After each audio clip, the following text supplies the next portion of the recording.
Well, I hope your week is off to a good start, and I hope you've been doing some reading in Genesis chapter 5.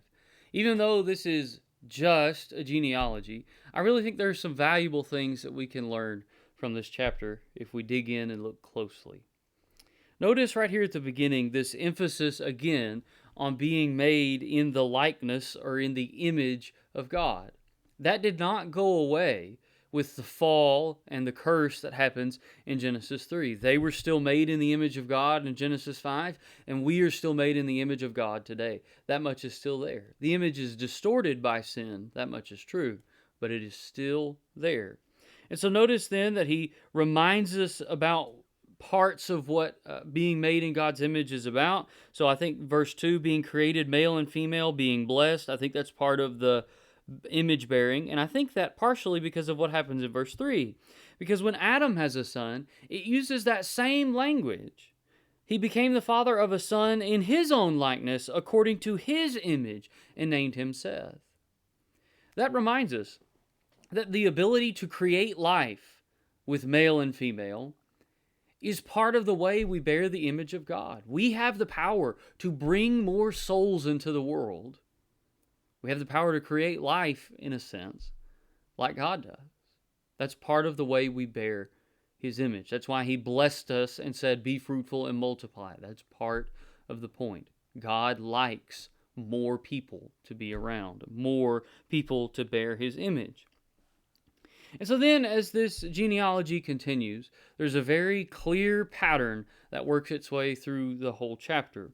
He lived this many years and became the father of a son. He lived this many years after that one son and had other sons and daughters.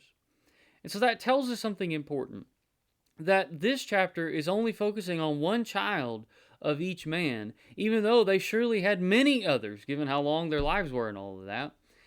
And that tells us where, how the earth was populated, but we're really only focused on one line of this one particular family. And that's for a very important reason.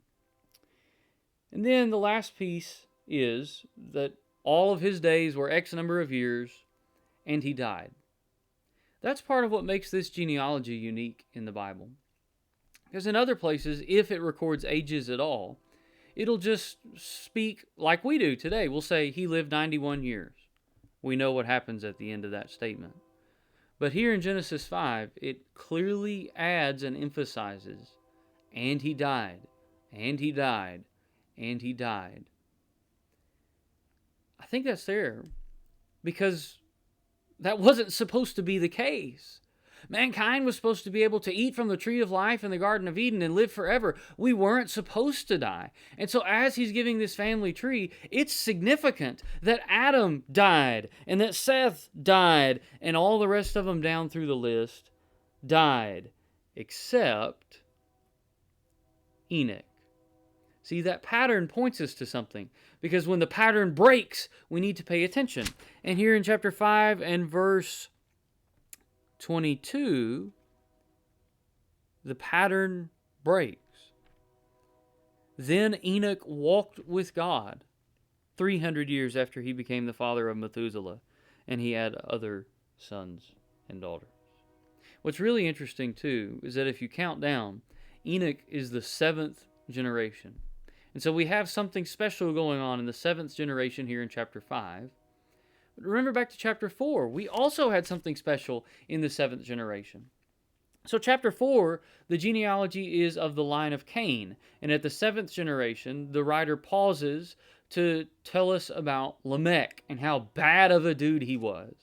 Then in chapter 5, we're given the lineage through Seth. And then there's a break in the pattern at the 7th generation to tell us that Enoch was different because he walked with God.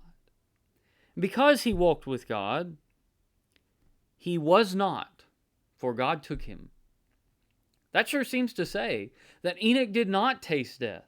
He is the only one in this genealogy where it doesn't say, and he died. And that really tells us something important.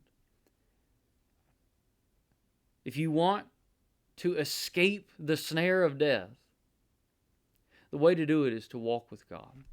It was true for Enoch, and even though we may still have to go through death today, it's still true because Jesus defeated death at the resurrection on Sunday morning, on the third day after the cross. Death was defeated then and will be finally and ultimately defeated on the day of resurrection, as we talked about from 1 Corinthians 15. And so the way to overcome death, to achieve true, eternal, capital L, life and life abundantly, the way to do that is to walk with God. Enoch is teaching us that all the way back here in Genesis chapter 5.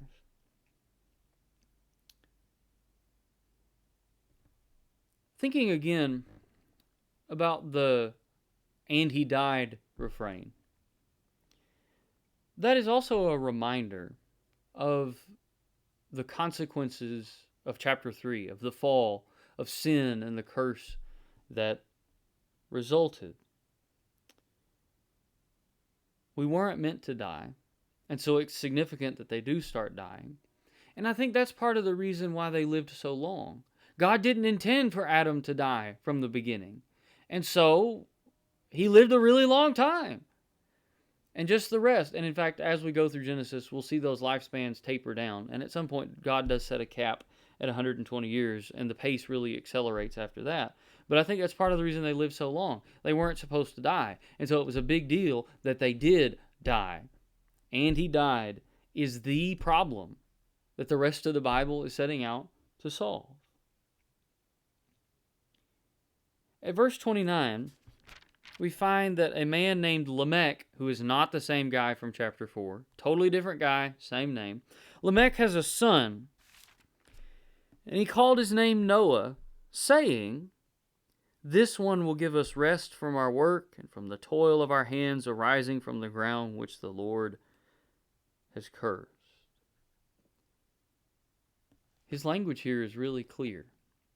Lamech was looking for someone to deliver them from the curse God pronounced in chapter 3.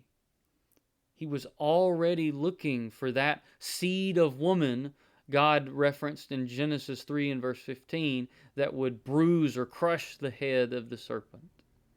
See, this early on, people were already groaning under the curse and looking for a way out. And they knew that the way out was through God sending a deliverer.